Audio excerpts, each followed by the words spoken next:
It's game time. Welcome to another episode of Game Time. I am here in Hobbs, New Mexico, inside their beautiful indoor facility. We are here with the Hobbs boys soccer team and head coach Jose Mares. Thanks for joining us. Thank you. You're off to a good start this year, ranked in the top 10, picking up some quality wins. Did you expect that out of this team at this point in the season? You know, we've been working hard past years this season, and I mean, we've been consistent. So yes, I expect a lot from this boys. So consistency is a good word to describe your program. Yes. You reached the quarterfinals last year. You were a number 2 seed. You kind of have a history of reaching the quarters and the semis at the state tournament. What's it going to take to get back there again this year? You know, I think just executing this last 6-7 games that we have left, and being ready for what's coming next. How have you been getting your production this year? Who have you been getting goals from? We have Keaton, that's one of the top scorers from Keaton Hartman. He's behind me. He's one of the top scorers in 5A. So we have a bunch of guys that have, you know, 2 or 3 goals here and there and assists. So it's more of a team effort that's getting us there. Well, speaking of standouts, just up the road from Hobbs, a famous alumni was being honored at his high school. A Hall of Famer, Brian Urlacher, was being recognized at Lovington High School, and we had a chance to talk with the Hall of Famer. It was bear hugs all around for the former Chicago linebacker as Lovington High School welcomed back their Hall of Famer. Brian Urlacher was back in school for a day. Urlacher is the school's biggest alumni in more ways than one. The Hall of Fame football player was honored at a pep rally, and he had a chance to reflect on his high school playing days. I remember winning a state championship in '95. That's my fondest memory. Broke my wrist in the year before in our second district game against Portales. I broke my wrist on this field on a kickoff. I missed the next 2 games, but then we ended up losing the state championship to Artesia. The stuff I remember is dumb, by the way. But just we always had such great fan support every game. I mean, this stadium is big. I feel like for a 3A stadium, it was big when I played. And I feel like every game it was sold out. You know, we have great support from our fans here. And on Friday nights, there's nothing else to do when I played. You came here and you watched the games. I mean, our whole student section was here. Everyone in the high school came out here. Just great support. The school also named their football field in honor of the former pro player who gives back so much to his school. It's awesome, you know, being from here and playing all my high school games here on this field, in this stadium, in front of most of these fans here that were still here when I was in high school is pretty awesome, you know, and get a chance to watch our team play. It's just goes. I always love coming back. I never get a chance to come back here as much as I want to, so any chance I get is always awesome to get back here. Coming from a small town in New Mexico, Urlacher has a good perspective on the importance of education-based athletics. I think parents have a misconception that their kids are going to go professional at a sport that they're good at when they're young, and I think it's kind of misleading, honestly. I think the more sports you can play, the more athletic you can be, I think the more it's going to help you at any sport you do. It definitely helped me when I was a kid. You know, I did everything. And we were pushed to do a lot of different things because there wasn't as much specialization back then. He is the consummate high school football player. He really is. He exemplifies everything you want in a high school football player. Great teammate, worked hard in the classroom, just a model student. And, you know, he would be what you would model a high school football player to be like. He was just so dedicated to what he did, sacrificed, and was a great team leader. Urlacher is now retired from football and a parent with kids who participate in sports. Brian encourages other parents to support their kids in a positive way. I'm not a screamer. I'm not a yell at the other team. I'm not a yell at the ref guy because it's not going to do any good. It's not going to help your kid play. It's not going to help the situation any better. But yeah, I've seen some parents at some of these games just it's scary. You know, I just don't think there's no place for it. And they're not out there playing. It mainly embarrasses their kids is what it does. And I never want to put my kid in that position. So I try and keep my mouth shut as much as I can at their games and just enjoy it and watch them. Lovington, New Mexico has a street that bears his name, an indoor facility he helped build, and now a football field in a town that will forever remember Brian Urlacher. Hey.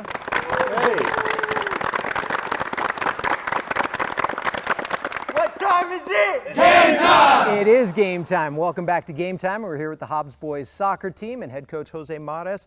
When you think Hobbs High School, most people think basketball and a run and gun style of offense. What's the Hobbs soccer style of play? You know, we pressure a lot. We use a lot. You know, the outsides. We counterattack a lot. So a lot of speed. It's implementing our style of game. a lot of hustle as well. So I mentioned earlier you were the number 2 seed last year. What kind of seed are you expecting or hoping for come this tournament? hopefully in the top 8, so we can host a playoff time. As you see, we have a beautiful stadium. It would be nice for us to have our first round here at home. You have a wonderful facility, and a lot of times you have to travel quite a distance because of geographically where you're located in Hobbs. What are the pros and cons of kind of where you're located here in the southern corner of the state? Traveling, it gets a little old, but the boys are used to getting on the road and getting off the bus and competing. There's times that within 2 weeks we travel 40 hours. We've been to Albuquerque and back twice already, to Cruces and back, to Chaparral and back. So I think just also without not the pressure of playing at home, being on the road, relaxing a little bit, and then getting ready to compete. So. All right, is this a year you get to state again, maybe get a little bit further? We were hoping. We're hoping. All right. Well, good luck. Thanks for joining us, guys. Good luck the rest of the season. We'll be back with more Game Time after this. I thought I was pretty tough until I became a father. Oh, I hate those things. What do you mean you hate it? Real toughness is knowing when you need help. We've all been there. Fried nerves, no sleep. None of us do it alone. If you need help, you've got to ask for it.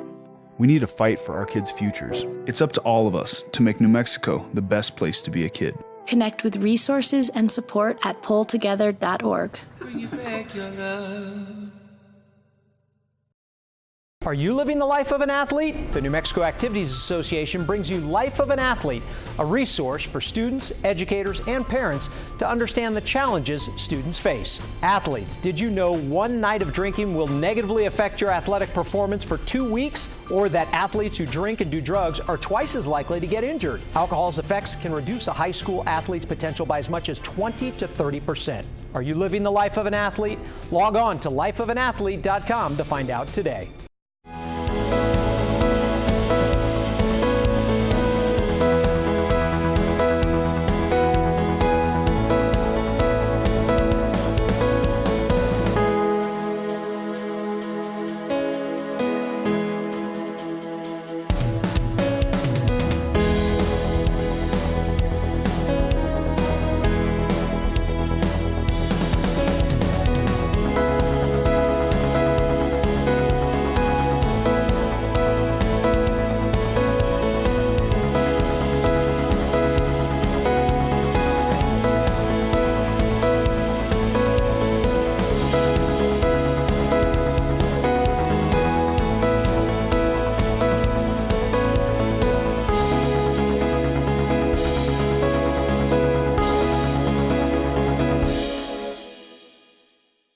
Welcome back to Game Time. Brian Urlacher returning to his alma mater was definitely one of the highlights of the week for high school sports in New Mexico, but the Goddard Rockets spoiled Lovington's party Friday night.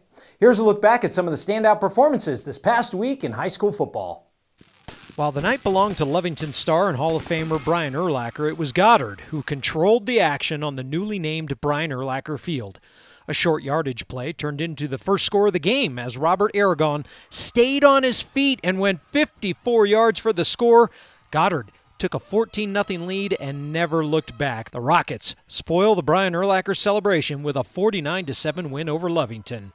Artesia sure does know how to put up some points. They had 48 by halftime this week as the Bulldogs beat Ruidoso 73-46. Artesia has scored 132 points in their last 2 games. No doubt they won't light it up this week. The Bulldogs have a bye. Don't look now, but Rio Rancho is on a roll. The Rams had no trouble with Cibola, beating the Cougars 48-13. Zach Vigil with a couple of scores on the game. Since dropping their first 2 games of the year, Rio Rancho has beaten Clovis, Las Cruces, La Cueva, and Cibola. Las Cruces handed Centennial their first loss of the year. The Bulldogs beat their crosstown opponent 35-18. Running back Johnny Terrazas had 3 scores on the game. Las Cruces improves to 5-2 on the year, and they are unbeaten in 3 district games. They have a bye this week. La Cueva's defense came up big against Manzano. The Bears held the Monarchs to just over 150 yards of offense, and they forced 3 turnovers. Dawson Burton had 2 of them. Burton returned this fumble for a score. The defending state champs posted a shutout for the second straight week, 38-0. Gadsden was excited about their newly renovated field, but Carlsbad controlled the game. Nate Nahar with a couple short scores as Carlsbad picked up a 42-6 road win. Alamogordo jumped on Chaparral in the first half of their game. The Tigers built up a 35-7 halftime lead and beat Chaparral 59-7. Alamogordo is at Los Lunas this week. Capital hosted Portales, and the Rams had some big plays up their sleeve. Kellen Hightower provided one of the biggest of the night. He went 91 yards on the opening kickoff of the third quarter. They never looked back after that and held on for the 35-26 win. Portales is now 5-1 on the year. Don't sleep on Tularosa. The Wildcats are now 5-1 after their shutout win over Hatch Valley. Tularosa racked up over 250 yards rushing in their 21-0 win. They have a bye before starting district against Tucumcari. The Deming Wildcats jumped out to a 22-0 lead in the first quarter and never looked back against Belen. Deming with a 34-14 victory at home. Deming has a bye this week before facing district rival Santa Teresa.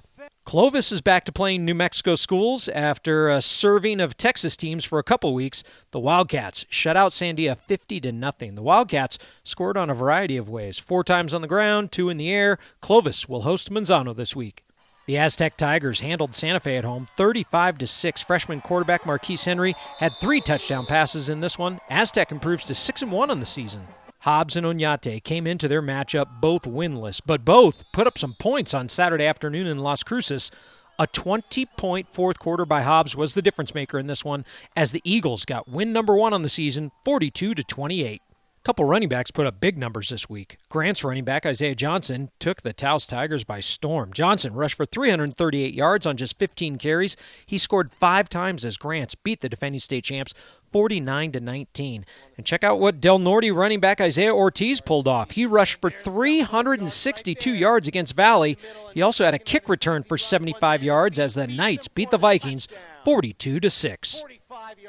7 weeks of football are in the books. Here's a look at some key matchups for Week 8. The Centennial Hawks try to bounce back from last week's loss in a matchup with Mayfield this week. Rivals El Dorado and La Cueva square off. The Eagles are coming off a bye week. Fort Sumner and Santa Rosa should be a good one. Unbeaten Manal heads to Mountain Air this week. Roswell and Piedra Vista only have 1 loss between them. Santa Teresa hasn't lost yet, but they will be tested this week against Goddard. If you haven't noticed, we like to cover a variety of sports on Game Time. This fall, we've gotten our share of football, we've sent some soccer your way, gone down the road for some cross country, and set you up with some volleyball. The state volleyball tournament will be here in about a month. And last year, Dulce High School did something they've never done before. This year, they hope to do it again and maybe accomplish something even better. In 2018, the Dulce volleyball program made school history, reaching the state final for the first time ever. We still have that dream to get into that championship game this year, and the dream is to win it, not come in second. Dulce lost to eventual state champ Texaco, but the Hawks returned virtually everyone from last year's runner-up team. We're kind of small, but we're strong. When we're all doing our job on the court, we're pretty special. Dulce is having a great season, and the experience of last year's state tournament should help them this time around. It showed us what to expect. Seeing the teams that how hard they work just to get there. We're capable of doing the same as them. We have experience, so we know what to expect now. So we won't be so nervous, or we'll be ready. They actually feel how it is to win and to feel the praise and the love and just the support that our community has been giving them since end of last season. Kathleen Salazar Valdez is in her 17th year as head coach. She describes this team as smart and quick with some power. And that's where senior middle hitter Caitlin Duncan comes in.